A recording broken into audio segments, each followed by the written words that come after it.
Таджики были в бешенстве. Досмотрите это видео до конца, и вы узнаете, какая ситуация в Хороге выбесила многих. Подписывайтесь на наши обновления и точно будете в курсе всего самого актуального. Министр промышленности и технологий Таджикистана Шерали Кабир получил еще один статус, став представителем правительства в городе Хорог. Это вызвало вопросы как у жителей, так и у экспертов. Что означает это назначение? Информация о назначении была опубликована на странице местных органов власти города Хорога в социальной сети Facebook. В сообщении говорится, что при непрерывной поддержке президента страны с целью экономического и социального развития города, а также практической реализации отрасли промышленности в административном центре ГБАО в ближайшие 5 лет, министр промышленности и технологий Шерали Кабир назначен представителем правительства в городе Хорог. При этом отмечается, что вместе с исполняющим обязанности председателя ГБАО Алишером Мирзанаботом они, туго завязав пояса, превратят Хорог в жемчужину Бадахшана, а Бадахшан в золотые ворота Таджикистана. Назначение Кабира вызвало вопрос, в первую очередь такой: а кем же являются представители местных властей на местах? Узнать у самого Шерали Кабира это не удалось, так как, по словам его помощника, он находится в рабочей поездке за рубежом.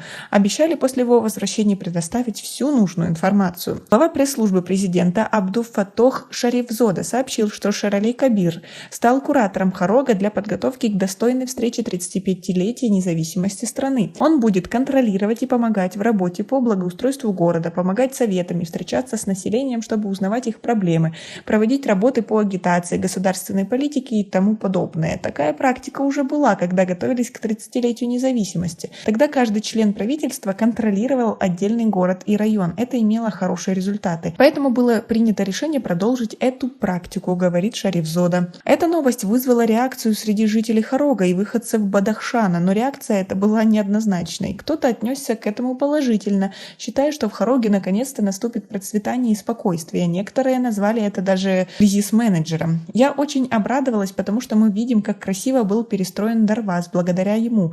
Мы о нем очень много слышали, у него хорошая автобиография, есть способность и опыт работы. Уверенно сможет преобразить Хорог. Говорят, доноры выделили Хорогу $2,5 миллиона.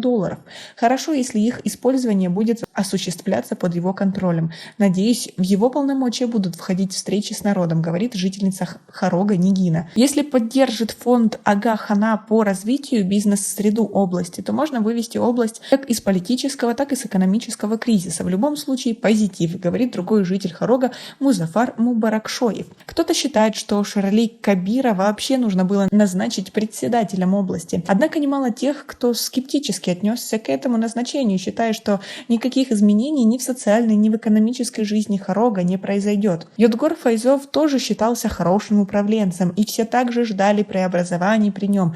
Но, как видим, ничего не произошло. Шерали Кабир тоже ничего не изменит, потому что нет политической воли что-то менять в Хороге, считают они. Напомним, экс-председатель Файз Йодгоров тоже ранее говорил, что проблемы застоя экономики в ГБАО связаны с тем, что многие решения принимаются исключительно в центре. Мы встречаемся со многими людьми, инвесторами и хотим наладить с ними сотрудничество, но без разрешения центральных властей и других структур сделать что-то невозможно. Другие факторы – это факты коррупции. Требование отдать 10 или 20% очень мешает, отмечал он в своем интервью. Также он говорил об отсутствии инфраструктуры. По его словам, в регионе, где нет дорог, не приедет ни один инвестор. Проблемы электричества и воды также остаются нерешенными в области. А как вы относитесь к такой ситуации? Поддерживаете ли вы такие изменения? Свои ответы напишите нам, пожалуйста, в комментарии. Эксперты новому назначению Шерали Кабира придают политическую окраску и связывают его с существующей напряженностью в области после ноябрьских событий прошлого года.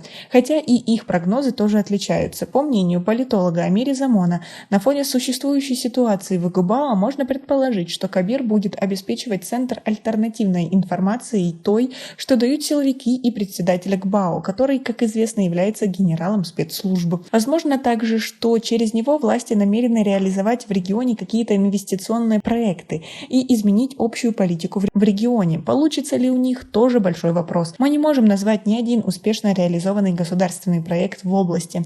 Сомневаюсь, что Кабиру удастся создать экономическое чудо за эти 5 лет, говорит он. В целом, по словам политолога, сложно точно сказать, что может означать назначение Кабира на должность представителя правительства в Хороге. Само назначение этой неформальной должности звучит не очень логично. Если он представитель правительства, то кто тогда представитель председатели области и города, которые назначаются президентом, задается он вопросом. Другой политолог Парвиз Муладжанов называет назначение позитивным шагом. Возможно, это означает, что власти наконец начинают понимать, что силовыми мерами и давлением напряженную ситуацию в ГБАУ регулировать не получится.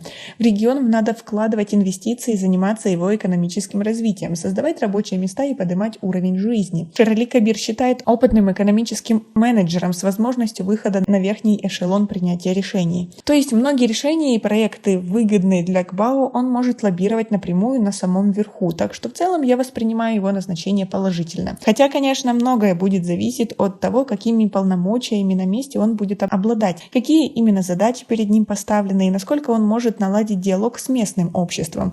Ну и, конечно, насколько он готов отстаивать интересы региона, выходцем которого он является, отмечает Муладжанов. А вы видите в этом какие-то позитивные или негативные стороны? И как вы относитесь к этому человеку? Свои ответы напишите нам, пожалуйста, в комментарии у нас. Пока на этом все. Оцените наше видео подпиской и лайком. До скорой встречи!